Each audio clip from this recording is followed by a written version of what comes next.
This nanocluster, I'll come back to this slide, but let me quickly go to this and then I'll come back to metal nanocluster. All of you are aware of experiments, right?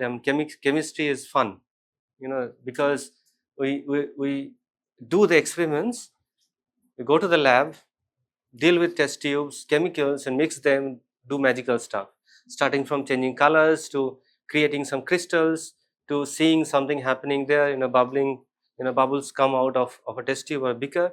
So that's fun, right? But then, if you have the superpower of seeing what happens inside the test tube, right? In principle, you can have a microscope, very powerful microscope, and you zoom in and see at the molecular level and see what happens, or you do something called molecular simulation, right? So in situ experiments means you see things live, things are happening, and then you record it by using a powerful microscopy, and then you see what is, how the molecules move around, and the chemistry, the reactions, surface reconstruction, all these things you'll be able to see it by doing experiments. But then if you want to zoom in further and see the atoms and molecules, how do they move around, react with each other within, let's say, time scale of nanoseconds or milliseconds, right? So then many of these experiments are kind of limited because the sensitivity of those instruments are not to that level where you see nanosecond time scale things, or even, let's say, the atomistic details.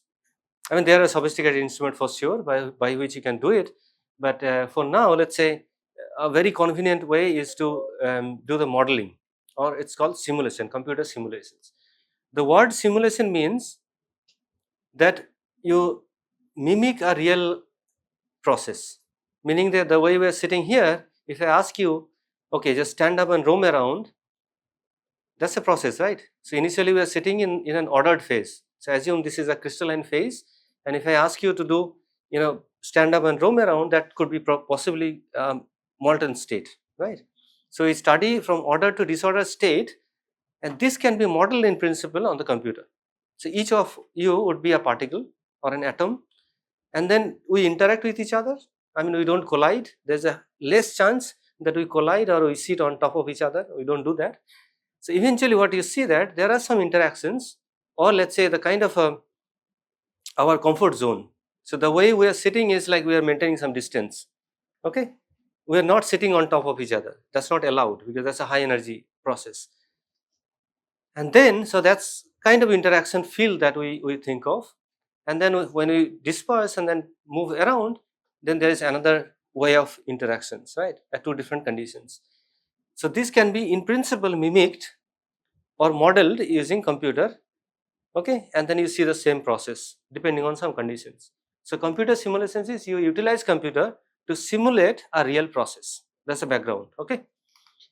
Now a glass of water, a bottle of water here, okay. What do we see here? So in this water, what do we see? Can you see anything here inside? Now I give you a superpower. What would you see here? Assume that you have got the superpower, sci-fi movie. What did you see here? Hydrogen and oxygen, right? And that superpower is textbook, essentially, right? We know the textbook, and from there we know that there are oxygen, hydrogen, they're bonded with each other, all these geometrical parameters, they form hydrogen bond, and it's in liquid state at room temperature and pressure. Okay? But then that superpower in principle is textbook and then imagination. Let's see that textbook, certain set of equations and a bit of programming would probably help you to see what is happening inside this water. So what we do, what we do here is we zoom in some portion of it from the glass of water. We run molecular dynamic simulations. Molecular is again molecules. Dynamics means the molecules are moving around. It's a dynamic process. Simulations, I told you, it's a mimicking the real process. And then there are a set of equations and algorithms. You write the code on computer, and then what you see is something magical, right? So it's dynamic. Okay. Now look at this. Water molecules are moving around, and then they are interacting with each other. At some point they form this hydrogen bonds. You probably see this broken kind of transient bonds, right? They're forming hydrogen bond, and that's how it's liquid at room temperature pressure.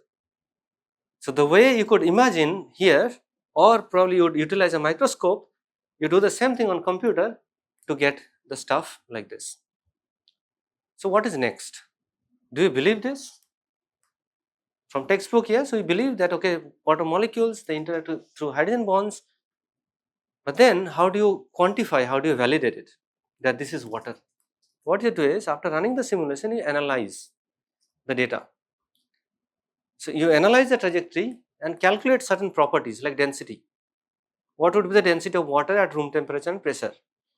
And then you see whether this density with what we calculate from our molecular dynamics is matching with experiment. If it matches to certain extent with some, let's say, fourth decimal point, then we believe okay, whatever we have done on computer is correct. So what is fun in this? I mean, we know the density of water from textbook. Why do we need molecular dynamics simulation? What if I tell you that I want to simulate water in some interstellar condition? Water is one of the mysterious chemical in the universe. Probably you guys know, right? We didn't solve water yet. We know only a little bit about it. Water can give you nightmares if you think in different kind of situations. So if you want to study water in interstellar conditions or at high temperature, high pressure, then you don't do it every day. You don't go to the high pressure setup and study water. What you do is you do modeling. So you study it by doing computer simulations, understand its behavior properties, and then you make a list of things. Okay, I do this experiment, this looks interesting, and you do that experiment. So that saves your time, money, as well as effort. Okay, so the computer modeling complements it does a prediction as well as it complements your planning for experiments, as well as when you do experiment, you come back and do the modeling, and this is a kind of back and forth transitions. Okay. Now, how do we model water? That movie is very fantastic, right? I mean, we saw the molecules moving around.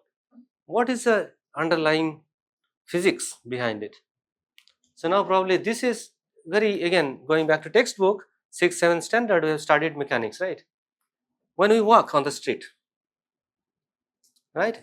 If I'm standing here, you probably guess what would be my next move. Okay, it's either right, one step, or I can go left.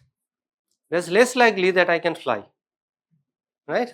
Less likely that I can go up or I go down. So what decides my movement? Or my initial position is here, what decides that I move this side or this side? Can you guess? Space is, of course, I mean, this side is also space available, but you see, I'm not going that side. It's a force, right? It's a force acting on me. Let's say, assume that there is some force on top of my head which decides whether I go this side or that side. You'll probably feel the force when the lecture is over, we go for tea. Your force will allow you to move only this direction. Nobody would go, this direction, go for tea. Okay, you have to be quantum particle to tunnel and then appear there. So this is whole classical mechanics, Newtonian mechanics. So if you know the position at time 0, you can predict your position at time t, right? And then you have studied V equal to U plus Ft, all these things, right? S equal to blah blah blah. But then now that you are grown up kids, you make your life complicated. It's true, right? And those are simple equations, but you see here, it looks little complicated. With r double dot is the acceleration, is the force acting on each particle. This is mass of a particle, and then again you write the force on each particle as a negative gradient of the potential. What do you mean by potential? Is the way we interact. So the way we are sitting here, we have some interaction. So if you are sitting next to your friend, then most likely you have attractive interaction, you like it. If you are sitting beside your enemy or you don't like the friend, then you repel each other, right? And then you combine this all this kind of things, then you write the potential of this classroom. And then you take the derivative of that potential with respect to each one of you's position, then you get the force. So that means you can calculate the force right now, the force acting on you, that decides your movement like this. So a person moving, it's very simple. What about this? everybody is having some force. Whenever you go to crowded place, then you see nobody would be standing there. Most likely they are moving in certain directions. So force is a direction, okay, it's a vector. So all these guys are moving in certain direction. It's not like really chaotic. There is some flow, non-equilibrium process. So it's called crowd, the crowd that we know. Now you go to molecular level, then you can call this one as a molecular crowd. It's the same mechanics is being followed. Okay.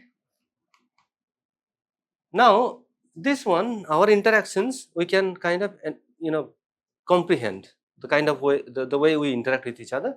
What about these molecules? How do they interact with each other? Assume that I have four atoms. Okay, it's just like this. How would they interact? Any guess? Four atoms, no charge. Lennard-Jones or Van der Waals you have heard of, right? Lennard-Jones and Van der Waals, they'll have Van der Waals interaction.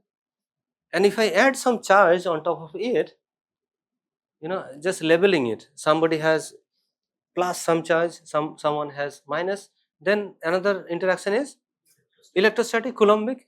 So then we can write the equation. So this is our Lennard-Jones and this is our Coulombic interaction, right? Now let's make this complicated. Draw a molecule. So from these atoms, what I did is I added them by bonds. Now it's a molecule having four atoms. It's an imaginary molecule, okay? Butane, let's say butane without hydrogens. Then what kind of things you can think of? Now the atoms are not free to move. You have added another constraint, and because of that it will feel some potential energy and it will feel some forces will be different. Then you can write something like spring. So assume that two atoms are connected by spring, then you can do a simple harmonic motion kind of thing and you can write this equation. So this, if you think of the Hooke's law, right, force, and then you take the, what do? Integration, you get half kx square. This is harmonic like spring. Similarly, you think about this angle, they also go like this kind of motion, angular. And then you have the dihedral, because you have a four atom. So dihedral means that you put two atoms on plane, three atoms on a plane, and the three another plane, and you take the norm, and the angle between the two norms is a dihedral. Okay. So then now we have this non-bonded interaction. That means there were no bonds, and we have bonded, or we call it intramolecular, within a molecule. Okay. You combine them, you get your total potential. So this is potential energy, okay, which is non-bonded, these two, and bonded is a total potential energy. If you get the total potential energy, now can we calculate the forces? Answer is yes, we know it. This is the total potential energy. You take the derivative with respect to each position of atom, you get the forces, and then you apply this force here in the Newton's equation of motion to update your positions and the velocities. That's it. So my position is here. Assume some initial velocity at delta t time. I move here. I changed my position, and now I change my velocity also. Okay, and it is being guided by this force that we get from the potential energy interactions. Okay, so the way we interact with each other decides where we are. So they say that, I always use this thing in the class, that find your friends, you will be in equilibrium. If you are with your enemies, you don't like the people, then you'll be in non-equilibrium. Okay, so the force will guide you, whether you'll be doing some extraordinary thing, that is decided by your environment, the people whom you interact with. That's very important. Now this, these terms like the spring constant, equilibrium bond distance, equilibrium angle, for water we know the equilibrium OH bond distance 0.97 angstrom, or the angle 105 degree, right? Then associated with this some spring constant, so that allows how flexible this one, how flexible this angle is. These are called force field parameters. So these are parameters that you obtain from textbook, and again these are derived from either XRD, OH bond length, you get it from X-ray diffraction.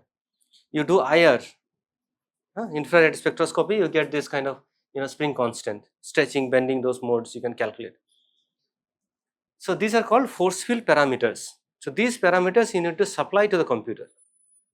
When you say that I want to simulate a water molecule, then you supply the equilibrium bond length, the spring constant, equilibrium angle, and then some sigma epsilon values for the Lennard zones and the charges, atomic charges.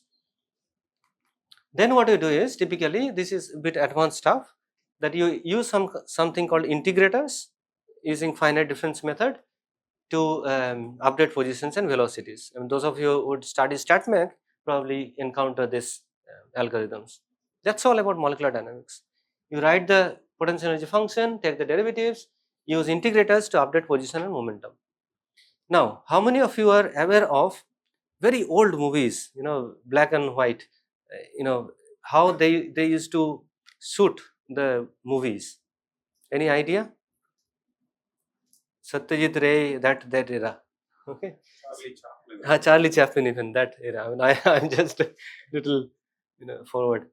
They would take some snapshot with a camera. They would take some pictures, still pictures, and they would create or combine them into reels, right? Film.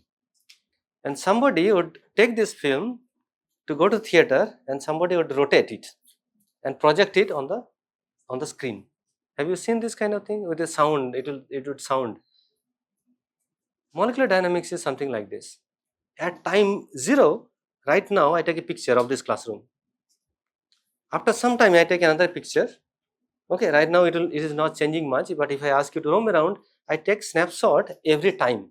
So time t equal to 0, 1 femtosecond, 2 femtosecond, 3 femtosecond. I take thousands of this snapshot, I combine them and play it. That's what we saw in the water molecule moving around. Each of this frame is called a configuration. Okay, it's called configuration, and then you update it. Okay.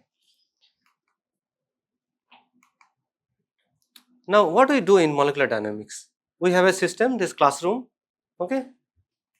We need the coordinates. So each one of you has a coordinate. Do you feel it? What is your reference? You look at any corner, that is XYZ Cartesian space. Look at any corner. Maybe this is not the ideal one. This one, you take it XYZ. With respect to the origin 0, 0, 0, assume you can think of a vector from 0, 0, 0 to your location. That's your position R. Okay, so this classroom, each one of us has one position associated with us. What about molecules? Water molecules, what would be the coordinates? We can write them. You put water, oxygen at the origin, and then you orient accordingly, and then you can write it exactly, because you know the bond distance and the the angle also.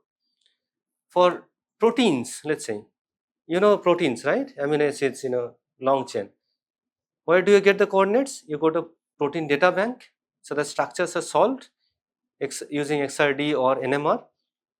Download it, then you will see all the atoms and corresponding XYZ coordinates. Or if you are interested in modeling, let's say, solid state systems like crystal, sodium chloride, okay, rock salt, you want to simulate, you need to go to CCDC database and then get the CIF file. It also has coordinates. Or you can write your own script, scripts to get the coordinates, or other sources. You can use ChatGPT. Ask ChatGPT, okay, give me coordinates of 333 supercell of sodium chloride. It will give you the coordinates. That would be your initial set of positions. Right now, the way we are sitting, then what you do is you define simulation parameters, number of particles. So if we are now, let's say 50 of us, that's the number of particle. Initial temperature and pressure, room temperature and pressure. Let's say we want to simulate this classroom. Integration time step, that means what would be your frame. Okay, if I want to wait for 1 second, so t equal to 0, 1 second, 2 second, 3 second, 4 second, this is my time step. That is 1 second I am taking a snapshot. That's called integration time step. Then we assign some velocities. If I suddenly ask you to roam around, what would be your velocity? Can you guess? Anyone? And what is the textbook chapter that you study to get the velocities? Huh? Tell me. 2 kilometers per hour. Okay, in this, somebody cannot go 100 kilometers per hour. Why? Because of collision frequency, and then you go to a chapter kinetic theory of gas, and that says typically you follow this Maxwell-Boltzmann distribution. That corresponds to temperature in this room. Okay, if all of us can keep on running 50 kilometers per hour, imaginary, the room temperature would go high because kinetic energy is increasing, and you think 3 by 2 kBT and typically mv square, half mv square. That's the combination between these two. Okay, so we need to respect this one to get the temperature right, and then what we do is we assign the velocities based on Maxwell-Boltzmann. Then we calculate interatommic forces. By now you know how we calculate the forces. Then we run, molecular dynamics, where you know the initial position, and then after delta t, which is 1 second, how your position would be, and your velocities also you update accordingly. Once you do this, you get a trajectory, that means 1000 frames, you analyze it and see the properties of it. Okay, so this is basic of the molecular dynamics.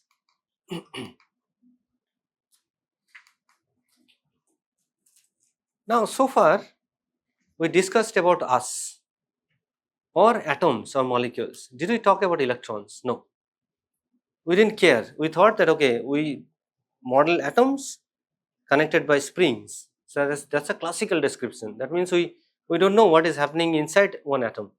If you want to zoom in and see what is happening inside atoms, then you'll immediately encounter electrons. Electrons are important because if you want to study normal water, that is okay.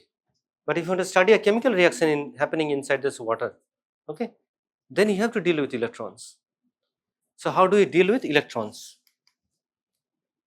You know density functional theory, some of you have heard of. Okay, so what we do here is to incorporate electrons into our calculation. We incorporate how the electrons interact with each other, or how the electrons interact with nucleus. So nucleus electron and electron interactions we have to incorporate, and there is a convenient way of doing it, is called density functional theory for a many electron many body problem. Okay, if you have no electrons, we have already discussed, this is a classical description, and with electrons we have this quantum mechanical or quantum chemical description, and there is a method called AIMD, ab initio molecular dynamics, which combines this classical motion along with your electronic motion. That means, assume assume that you guys are like quantum particle. Many things would happen, right, which we even cannot imagine, or we can imagine but we cannot comprehend. If you are quantum particle, we coexist here as well as in your hostel, or once the lecture is over, you can tunnel from here and appear there in the T region. Okay, it's like a ghost. That's a wave particle, right? Wave particle duality that you talk about. So we combine both classical as well as quantum to study chemical reaction. That means your electronic states are also changing when you propagate your molecular dynamics simulation. That means you think about SN2 reaction, you have the reactant, okay, there's a attacking group and there's a leaving group. So that this is one electronic state, and when the product forms, then the reactant, that means the incoming ligand, attacked, and the outgoing group got removed from there. So that's a different state. Reactant and product connected by one transition state. Okay, so this is what we model in computer. When we need to deal with chemical reaction, we need to incorporate electrons. Now, if we deal with electrons, assume that hydrogen atom is okay, we can write it, we can solve, right, the Schrodinger equation. Next, helium or H2 plus, textbook, we can do it fine. Helium,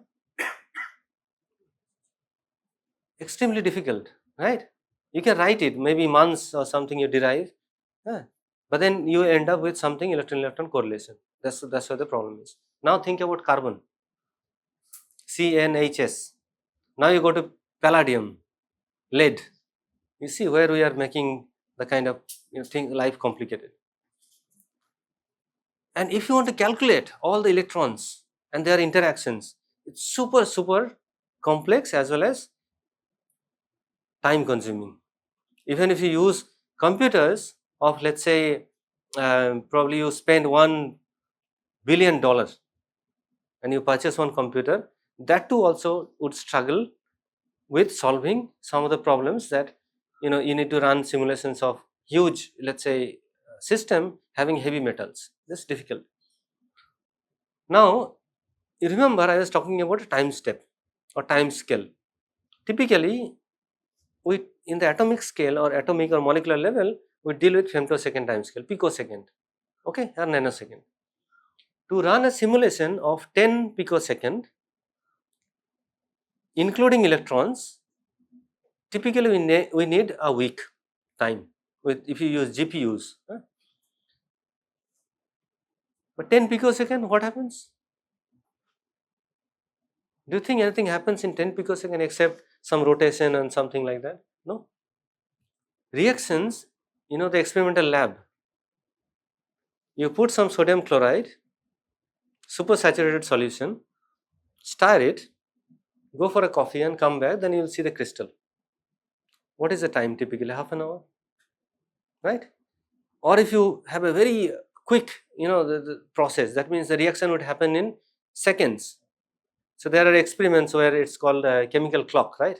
It changes the color, and that changes in seconds. But there are reactions that even take place in millisecond time scale or even microsecond. But you see the gap. I'm talking about picosecond, and the reactions are taking place in microsecond or millisecond.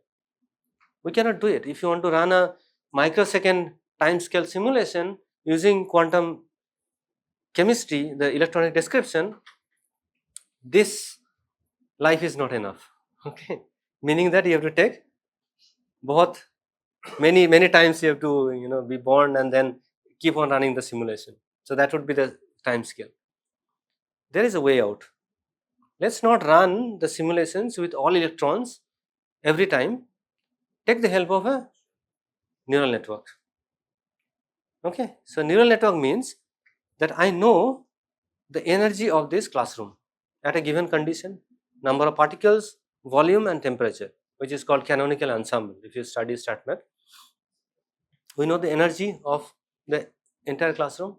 We divide the energy by each person. So each one of us has some energy. Okay, that energy could be classical energy or it could be quantum included.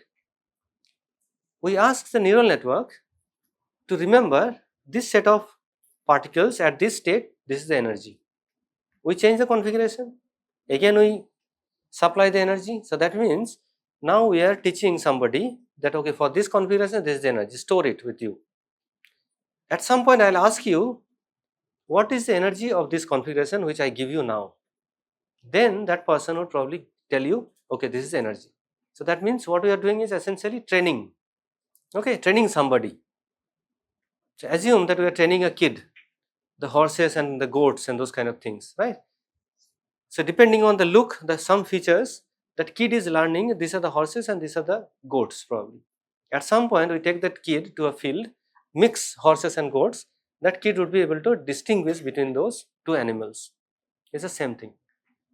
And 2014 Nobel Prize was given to physicist and chemist. So to these guys, Hopfield and Hinton, for designing this kind of architecture. So we have the neurons in our body, in our brain. These neurons can be written in terms of a mathematical, uh, architecture, which is called perceptron. So you have a dendrons that accept your inputs, and then axons, it passes the information to the next neuron. We have the same mechanism. We have some inputs, goes to the neural network, it processes something and gives it to the next neuron, and you combine this, you get a neural network. This is called neural network. So that means you have input layer which takes the inputs. So that's a handwritten number. It does something mathematics and it gives you an output which is a number. And we are living in this era, right? AI. From starting from waking up in the morning to going to bed, you cannot skip AI. Go back and think about it. You cannot escape from AI.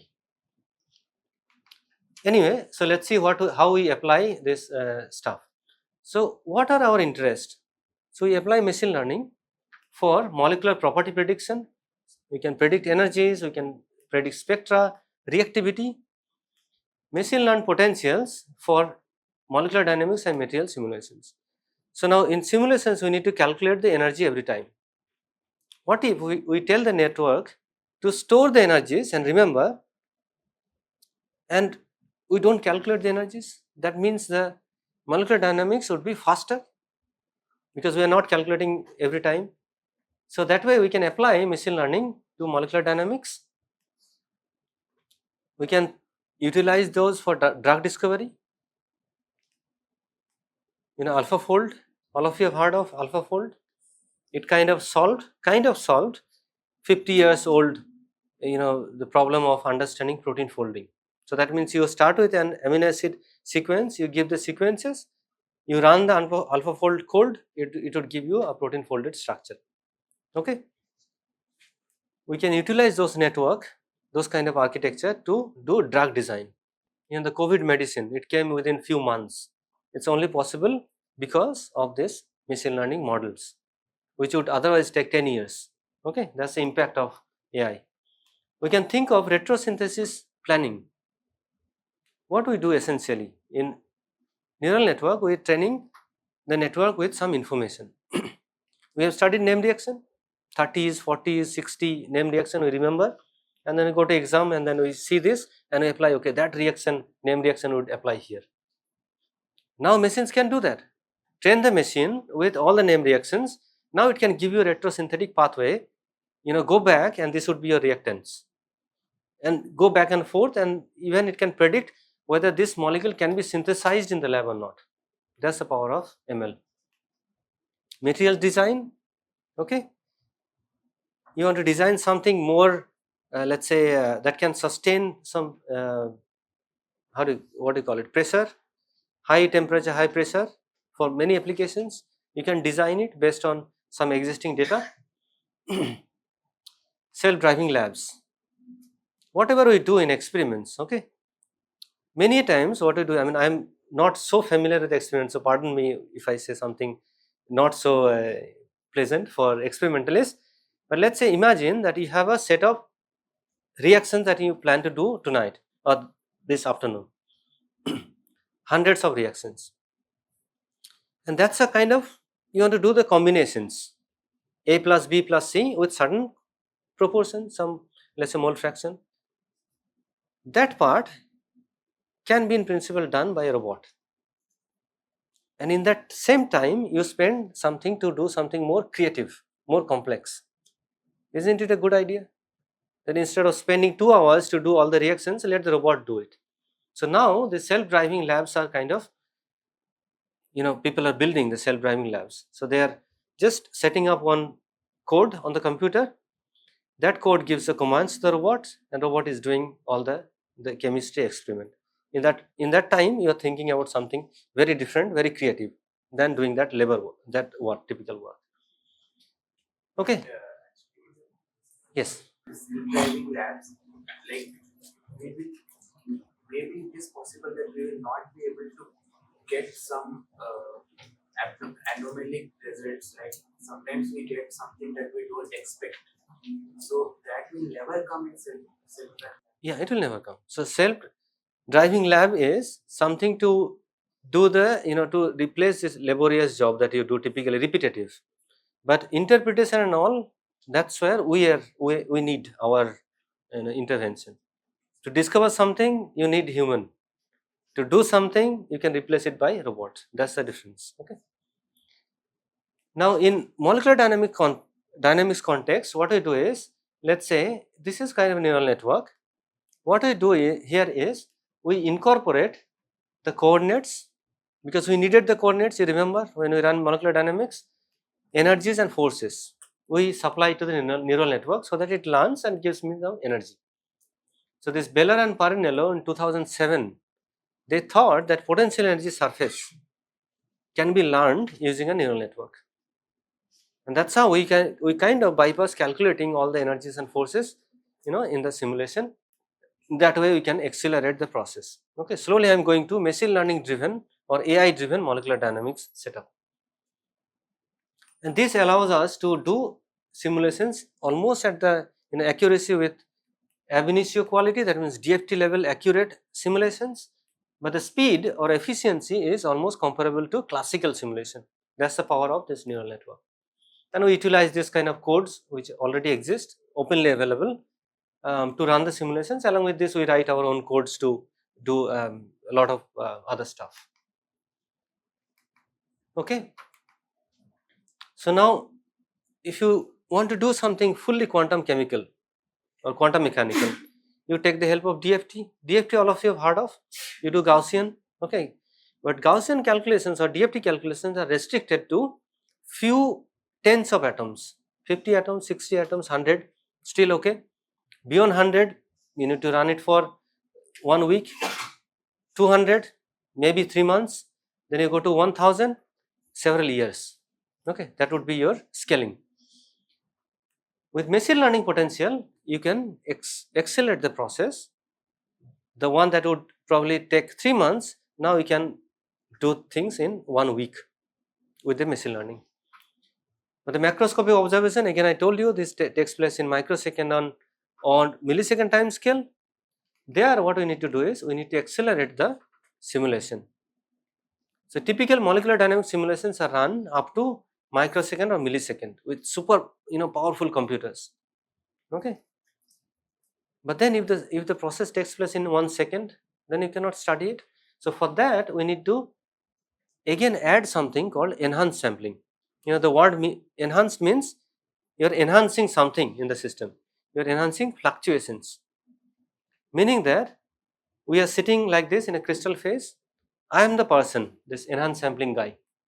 I am giving you an instruction that okay, now stand up and roam around. What did I do? I just added something called bias. I added to verbal communication, I changed your forces by this instruction. This is called enhanced sampling. That means now the way you are sitting here, you can write your potential energy the way we did with equations. You can get your kinetic energy based on your equipartition principle. Then you write your total Hamiltonian. Total Hamiltonian is kinetic energy plus potential energy. Now this is not enough. We are adding some bias into the system externally, and that does the job. This is called machine learning molecular dynamics plus enhanced sampling. I'll discuss what do you mean by bias.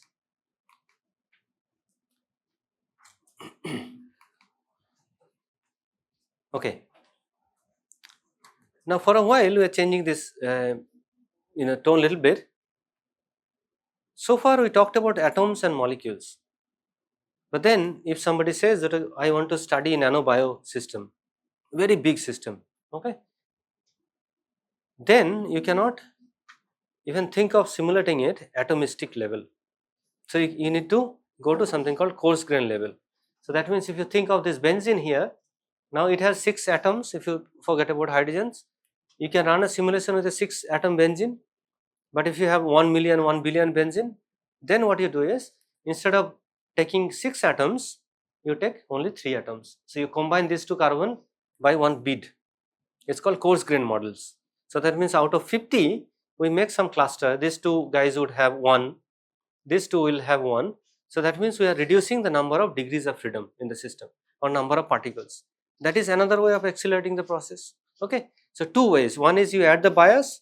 Another way is you reduce the number of particles in the system by doing this coarse graining. And this is a standard Martini. We have recently developed a method, again using neural network, machine learning method, to go from atomistic description, this is azobenzene, to this kind of model where you see the number has significantly reduced without compromising any property. Okay. Now this is kind of a summary for now. We have a potential model which is accurate and fast, neural network potential. We have coarse grain models, the one that we just saw, to simulate large macromolecules. But what about time scale? How long do we need to simulate to study? If we want to study self assembly, going to nanocluster, how nanoparticles come together and create a large macromolecular complex. Can we study it? Chemical transformation, catalysis, if you want to do. Okay, heterogeneous catalysis. You have heard of this hydrogenation reaction on platinum, right? So if we want to model, how do we do that? Drug delivery. This is also another word, right? You have this, you inject something and there's a drug carrier that carries the molecule to the, let's say, cancerous cells. How do you model it using computer? So these processes take place at longer time scale. Now coming to enhanced sampling.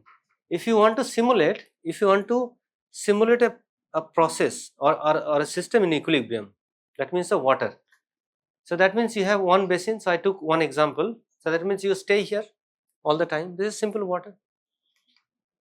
But if you want to simulate a process, let's say chemical reaction, which involve this kind of potential energy surface, multiple steps, transitions. So you are in this basin, reactant, the other basin is on the other side of the mountain, and there are several paths. You have studied this, right? Transition state theory, chemical reaction, SN2, SN1, those kind of. It can have intermediates.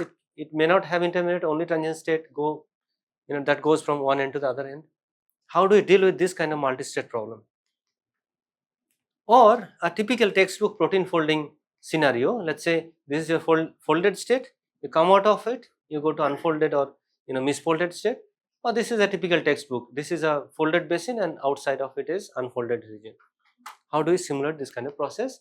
And there we apply typical, the one that I told you, this is your normal Hamiltonian, and then you add the bias. This is called enhanced sampling method. Okay, molecular dynamics, AIMD, ab initio molecular dynamics, machine learning, and now I have enhanced sampling. These are 4 components.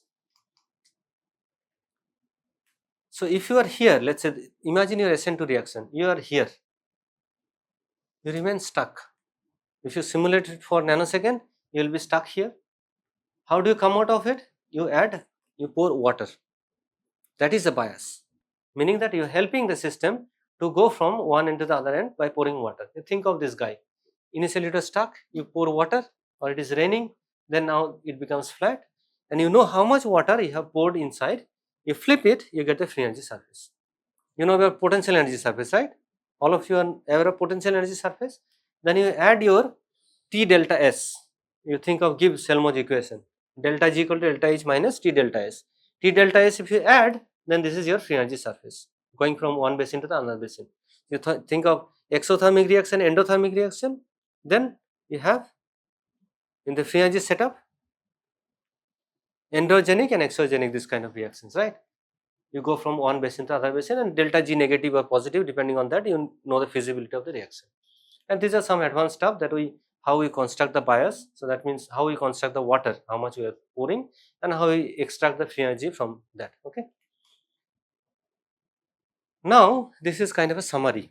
DFT, we are here with few atoms we can simulate for time scale something like picosecond. The length scale is also nanosecond, and time scale is also something called picosecond or nanometer and picosecond. Classical MD, you see here, typically you take nanoparticles or nanoscale, and time scale is also something like nanosecond to microsecond or even millisecond you can go. Then you need to take the help of coarse grain models, by which you can take bigger system and you can run it for longer time scale. And machine learning based simulation combines these two. So today I am going to talk about some applications, which is how a nanocluster or nanoparticle forms. Okay, all of you are aware of nanoparticles, right? But then we are curious how the nanoparticle forms. We know how you see the bubbles come out of your reactor, but how it catalyzes the process, heterogeneous catalysis. How a drug molecule which looks like this, peptide based drug, is gets delivered to the cell membrane. These are the things that I will be discussing in next 15 minutes or so.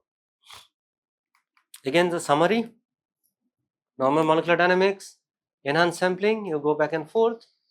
You can study the self-assembly process, apply quantum mechanics, then you can study catalysis happening on nano surface, and then you can use a neural network to do a lot of interesting stuff. Now coming to metal nanocluster. Okay, metal nanoclusters are, again, the meaning is you deal with metals. Nanoclusters means the size should be less than 100 nanometer. That's the definition typically.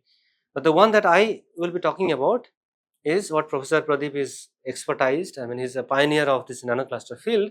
is a very tiny one, 2 nanometer, 3 nanometer. Okay, nanoclusters, and sometimes to stabilize this small nanocluster, you need ligand molecules. So, these are bulk structure, the one that we see, right? The materials that we are seeing here, these are bulk materials.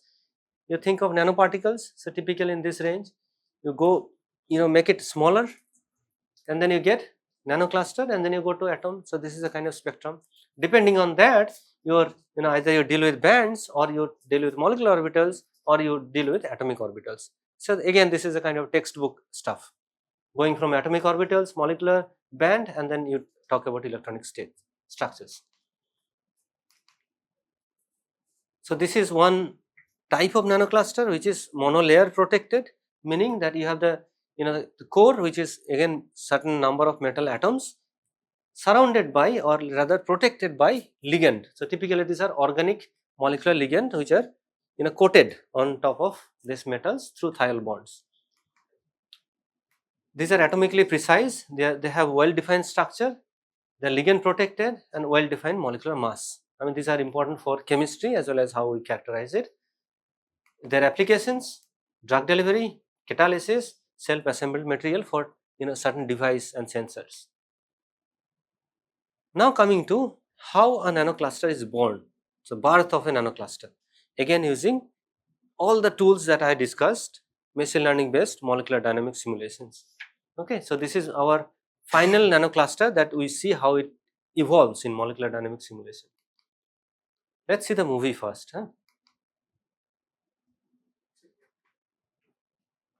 Yeah, this is fine. This is my student, PhD student, who is about to graduate. He did the work. Now this movie tells you, so initially we dispersed all the things, all the precursors, that means your test tube or beaker, you put everything there, and then you see how the particles, so these are, the metal is colored with yellow color, this is silver I think, and this is the ligand, and how they form the dimer. You see instantaneously they are forming a dimer, and there is a time. Now you see the time step, that same time step I was talking about, Newtonian. I am walking like this way, same time step, and what we are monitoring is some property, how they are evolving. So there is some property, and you see after some time, after this 300 picosecond, we saw one star forming here. Okay, this is what we observe in molecular dynamics. So again, this is extremely difficult to understand by doing experiment, which can be understood by running molecular dynamics simulation. Okay. These are again I discussed. So these are the tools that we have used to do the stuff. Now, what is the mechanism? We saw the movie, right? Now we need to understand what happens. The movie is just to observe it for visual satisfaction, but then we have to do some kind of post-mortem of this movie. What happens? There is a monomer which is silver connected to a ligand. It quickly goes to dimer, and then these dimers, three of them come together to form this molecular cluster. That was the expected mechanism, and that's why the intuition is. Initially we thought that this is how things would happen. Okay, and if your intuition is right, then you get excited once your intuition comes out to be right. So imagination, intuition, imagination, and then eventually execution. These are three extremely important components in research. Other option is like dekhte hai, we mix it and see what happens. Okay, that is another thing, but you get more excited if you imagine the process and that comes out to be real. Okay, then what we observe that indeed in the simulation we saw this process happening from the monomer to dimer to this octahedral complex, and this is a downhill process. So this is a typical free energy surface. You have seen potential energy surface, but with T and delta is because this is real time, real temperature and entropy, everything is there. It's more realistic. If you go from D, which is your monomer, and it's a downhill, that means this is deeper. It's a downhill process. When you leave the monomers out there, quickly forms the dimer because it's a downhill. It's a delta G negative. Now you leave the dimers here, and then it quickly goes to the octahedral, the final star process. Again, what we observe, these methanol molecules, initially these guys have to leave to allow the solid molecules come together to form the octahedral. So that's something very interesting. It's a de-weighting. Okay, so meaning when the solutes come together, the solvent molecules leave, should leave. That's the process, and that's why it is L-shaped. Solvent removal followed by solute attachment. That's the mechanism. Okay, so this is kind of a summary of the stuff. Now, once the nanocluster forms, how do they behave in solution? Okay, so how do they behave in condensed phase, solution, or in the crystalline phase? So there comes to to study their self assembly. Okay, now to understand self assembly, the first process we talk about self assembly, right? The first process of self assembly is a dimerization. It's a dimerization is the first process. So dimerization, and then the next would come, and the fourth one, fifth one, like that. Okay. So we wanted to study how the dimer forms. We put these two nanocluster nearby, and we saw the ligand molecules talk to each other. The way you imagine yourself, right? When you talk to somebody, we spread our handshake karte hai na? It's the same thing. So the way they interact is through hydrogen bond as well as pi bond. And when these guys interact, the other guys, other ligands, they move backside. It's called snorkeling effect. You know this one? Water, when you go for this thing. So this is called a snorkeling effect. So that means essentially when you spread this hand, the other hand goes back. So that's the idea. And now we applied enhanced sampling method because it's a barrier, it has a barrier to cross, and we studied enhanced sampling and see how these guys come together, form the dimer, and goes back and forth from monomeric to dimeric states many times, and from there we calculate the energy surface, and it turns out that the dimer is stable by almost 50 to 60 kilojoule per mole. Okay, so that means what is the idea?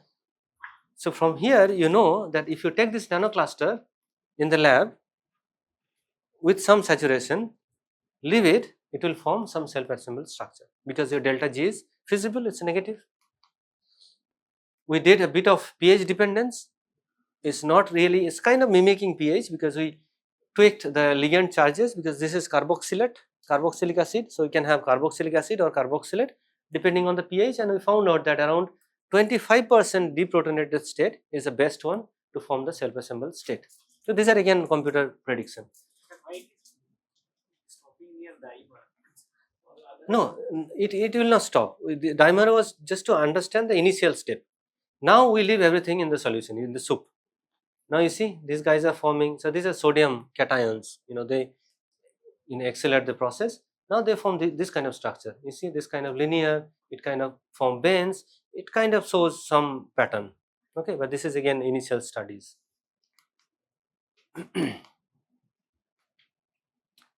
Then we thought, what if, how do the ligands molecule talk to each other in the crystalline phase? So we set it up one FCC crystal of this particular nanocluster, and see it's not so static. We assume that in crystal everything is static, but these guys, once in a while they switch and interact with each other. It's not plastic, but it's not like so static crystal. They can still have some reorientation in the crystalline phase. So this was our first attempt to understand nanocluster few years back. Then once you know that things you are under control of doing things, you imagine, what if I have a nanocluster, one side of it, half of it positively charged and half negatively charged. That was a thought, imagination. This nanocluster has not been synthesized yet. It's called Janus nanocluster. That means half side is positive, half side is negative. Assume this red color is negative and this is positive. Now you can think of a spin or a dipole moment, or say dipole.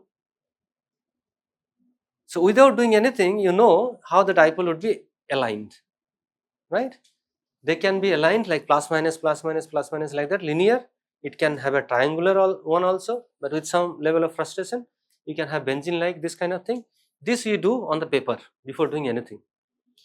We simulated it and we found out that these guys indeed form this kind of pattern. Okay, I'm not going to discuss in details, but you can look at our papers and you see this kind of automatically, you leave everything in the solution, it forms this kind of structure very quickly.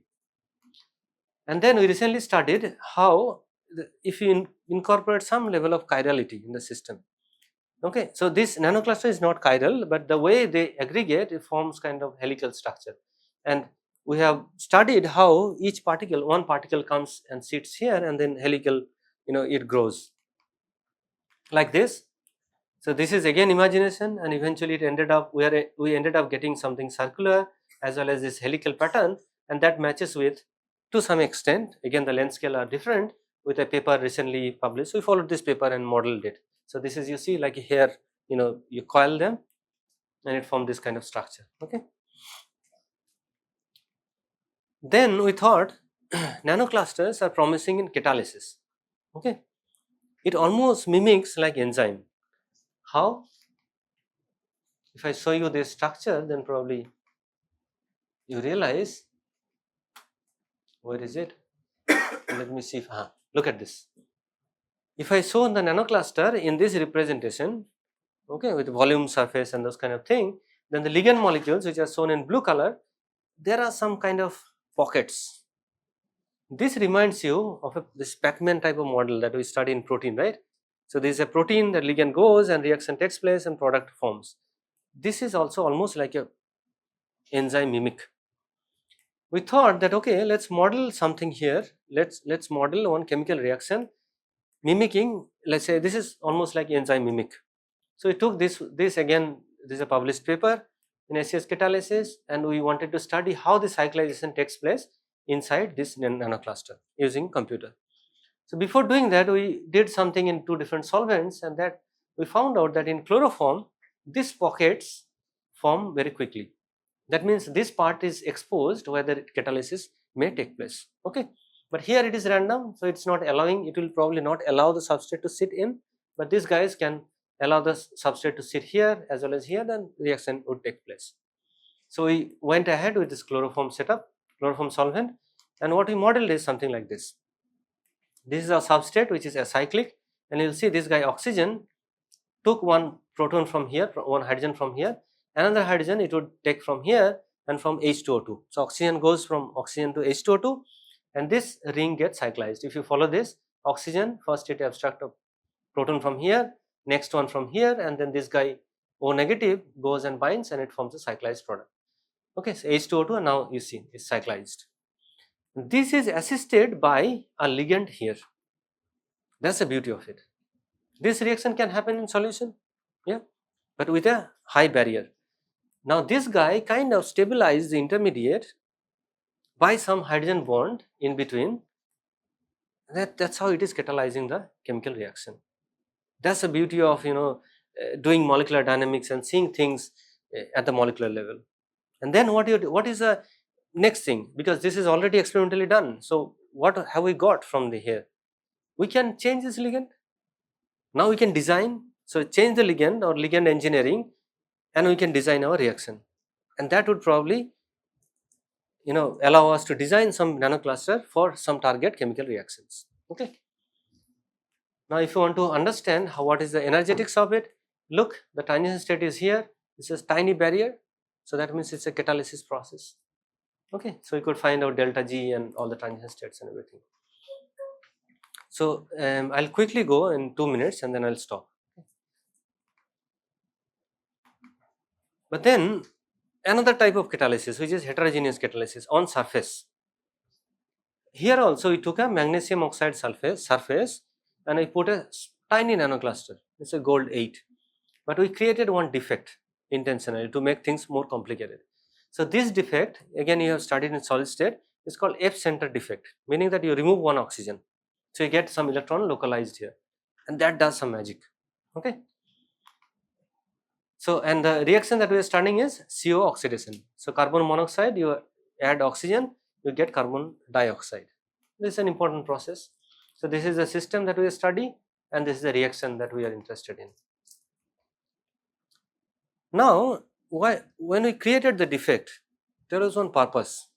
The purpose was that we put the nanocluster on magnesium oxide, and with the defect, how does this guy behave near the defect? It turns out that this gold atom gets anchored, attached to that epicenter defect, and it remains there. Okay, look, this is almost anchoring, holding this nanocluster on the defect. Another interesting thing is, if you look at the geometry of this nanocluster, it's a two-dimensional seat-like structure. So previously, a lot of people have studied this system 30 years back.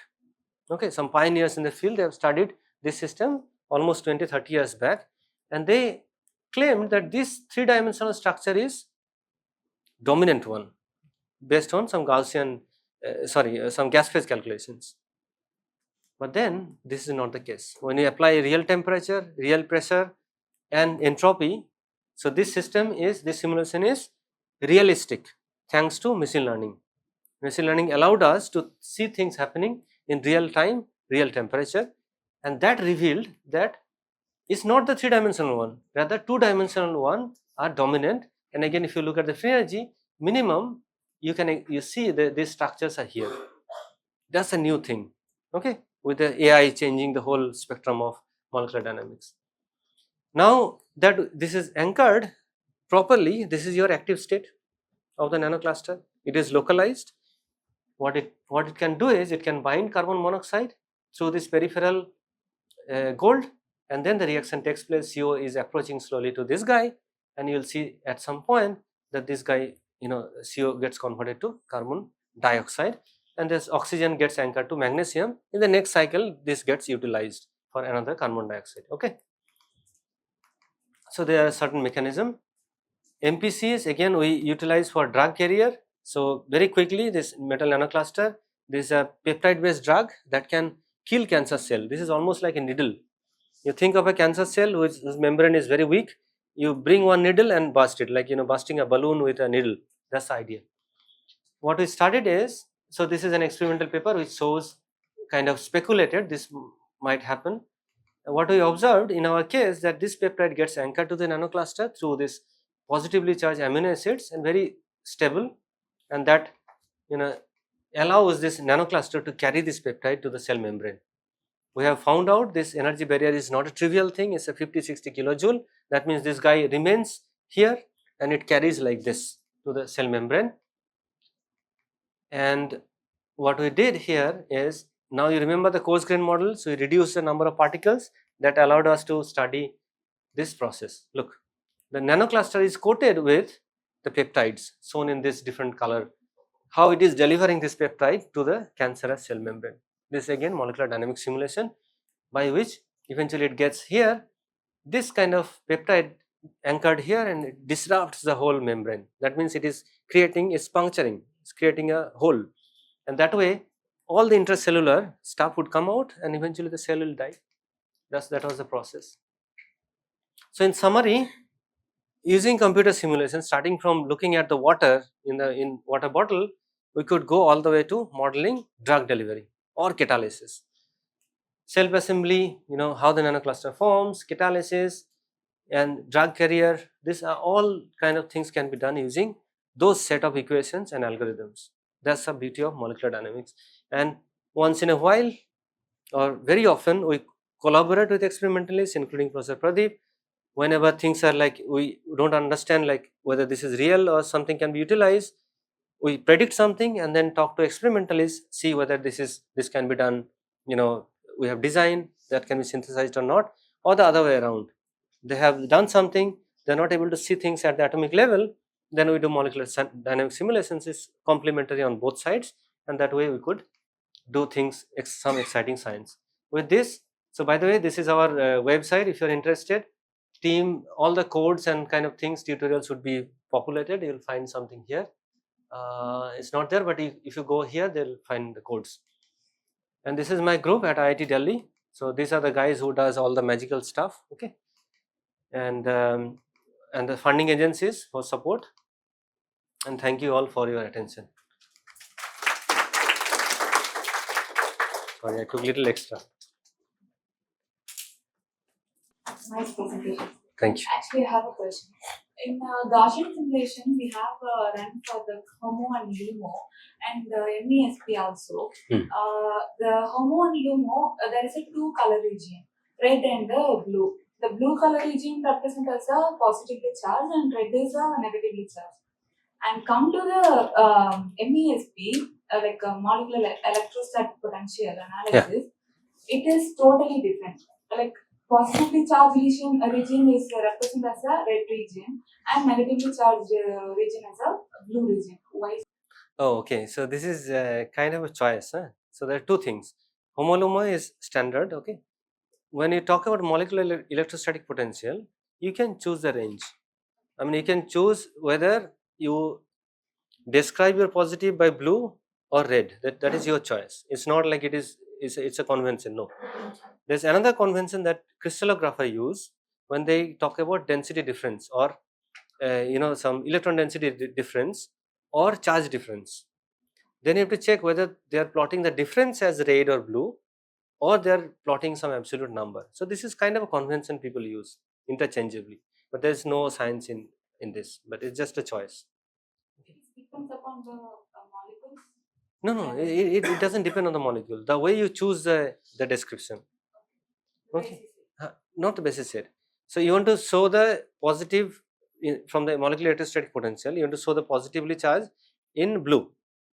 You can do that. Somebody else can do it in red color. Somebody else can do it. But the meaning should not change. You need to describe that I have chosen like this. There are some conventions where people talk about charge difference. So if the charge has increased, you can use a blue color for the increase in charge. For the decrease in charge, you can use a red color. These are like your choice, but it doesn't change the physical properties of the molecule. Yeah. Thank you, sir. Yeah. It was a very good lecture. I just wanted to ask for a small doubt. Like when you told about the cancer treatment, Yeah. it acts as a needle. So I was just curious that there are two kinds of cell death, right? Apoptosis and necrosis. Yes. So if we do it like a needle, then it might be more possible that necrosis will happen. That is not desirable. So did you check that? Yeah. So in this case, the experimentalist, they actually told that the way it is done. So typically, when you go to the membrane, right, you take a nanocluster, it can diffuse directly through diffusion, or you can form this kind of a this bubble. What do you call it? Endocytosis, right? Endocytosis. So when you bring this metal nanocluster to the membrane, either it can form this or it can follow the cytosis pathway. That means it forms a small bubble and then it brings the whole thing inside, or it can directly diffuse as a direct diffusion. In this case, they claimed or they showed that the peptide goes to the membrane, two or three of them, and then they create a pore. So if you think of aquaporins, so this peptide should align like this vertically and then move the lipids little aside, and that creates a kind of a puncture in a tire. And when you create the puncture, then whole intracellular entity would come out. That's how the cell is died. But it whole it will come out and it will poison the environment. It can, but then cell debris eventually gets out, right? So let's say on the next cell would eventually, these guys, if they go inside the cell, then there is something, what is it? Huh? Lysosomal activity, exactly. Lysosome would eventually cluster them and then. Actually, that happens in apoptosis, right? Okay. Like programmed the way it gets disposed. But this is kind of accidental cell death that we are creating here. It could be because I don't know the exact pathway of this post cellular death situation, but looks like that once everything gets out, water and this kind of cytoplasm, this thing would eventually come out. But whatever the other rest of the things, if they penetrate, yeah, yes. Or sometimes it would not even allow the mutations to happen so rapidly because these guys. I think the effect it's coming due to the APR effect. Yeah. Whenever the cancer progress, the APR effect for enhanced permeability retention. Yeah. The acidic condition, the site of cancer region was increased, Yes. which increased the vasculations. Means Yes. the size of membrane, if it is up to the 100 nanometer, it goes to up to 800 or 1 micrometer. Yes. So due to the vascularization nature, these molecules can penetrate inside the membrane, can target the cancer regions. Yes. Without doing any necrosis. Yeah, in layman language, the membranes are very weak and they're kind of swelled, so it can penetrate quite quickly. Other than your normal cells, because they should not harm your normal cells. Yes, please. What is the time scale of the simulations that you perform? Is it same for all the simulations or it depends on the system that you simulate? Depends on the system and process. What is the maximum simulation window that you want to like the highest? Let's say, because these are all enhanced sampling. So in enhanced sampling, if you run 1 microsecond, that would scale to few seconds. Okay, so that scaling we didn't do, but the longest one is typically something 20 microseconds. Yeah, it's not one, multiple of them. Yeah. So from an experimentalist perspective, Yeah.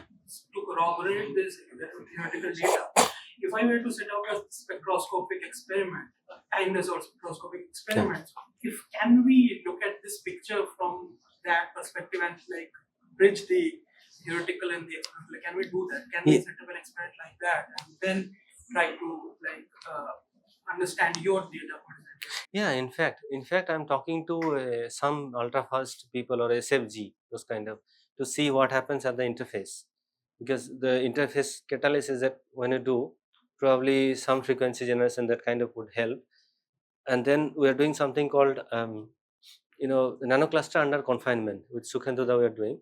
So you take a MOF and you put the nanocluster inside and the reaction takes place. So there we are thinking of utilizing ultra fast to see whether we can capture the signal during the some conformation inside. What you are doing is actually very amazing and very interesting. I just to get the actual, just to like corroborate, bridging is very important. Yeah, in fact, experimental and theoretical work together. In fact, this nanocluster nucleation, it would be amazing if we can get a liquid cell in situ TM, right, or something like that. But we don't have the setup here. Work in 2D spectroscopy and they do MD and 2D together to corroborate. So if you could do something like that, it would be very interesting. Yeah, I can tell you that some guys are doing abroad, but in India, if we start, that would be next level.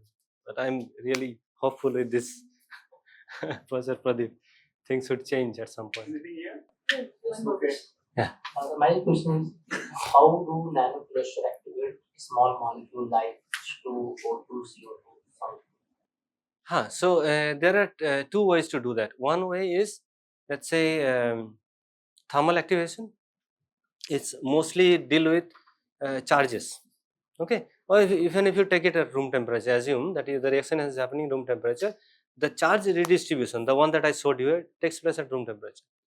Charge redistribution that takes place on the nanocluster because of that defect, epicenter defect, actually activates your oxygen-oxygen bond in the carbon monoxide oxidation. Epicenter defect. So the charges that get localized at the epicenter changes the whole charge distribution on the nanocluster. That charge transfer also takes place to oxygen. That's a huge charge transfer. I didn't show it here, but I have slides which shows that. But other side of it is like photosensitizer. If you shine light on top of it, then it activates oxygen, and then it does the reaction in the cyclization process. Yeah, it works like as a photosensitizer. So what is quite clear is that nanoclusters have done a lot of good for you. Yes, indeed. That's very happy to see. Thank you. And many good things have come out, and we'll now that everything has been set up.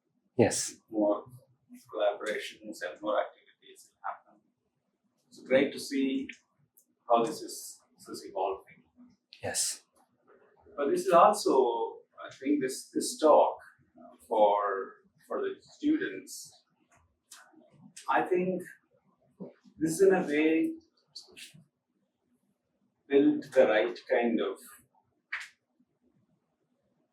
pedagogical framework for something to be looked at. Yes. Obviously, your teaching excellence has come out very clearly.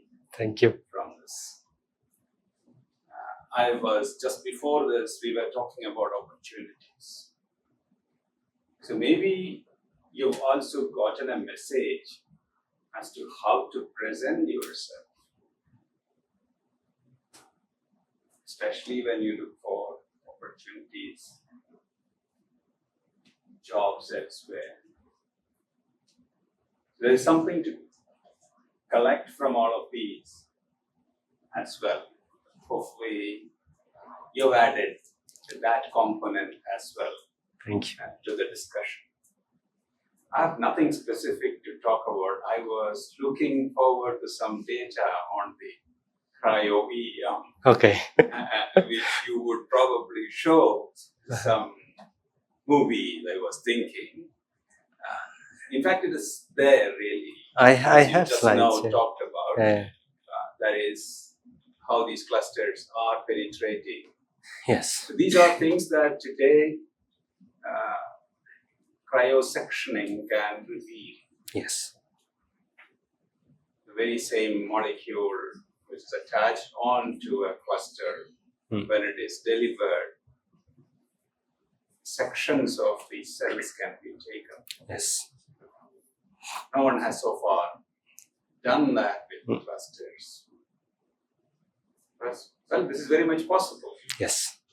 Yeah. Thank you. I have nothing more to. Thank you. Thanks a lot.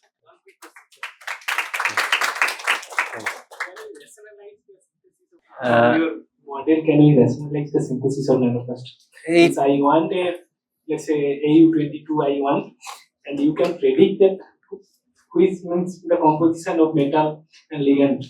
Yeah, so in fact, I can tell you now that we are developing a method by which we can do it without simulation. So this is based on something called generative AI.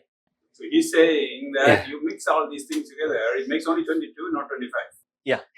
So it can. So what we are doing is we are taking metal combinations, ligand, or all sorts of experimental conditions to predict the final product.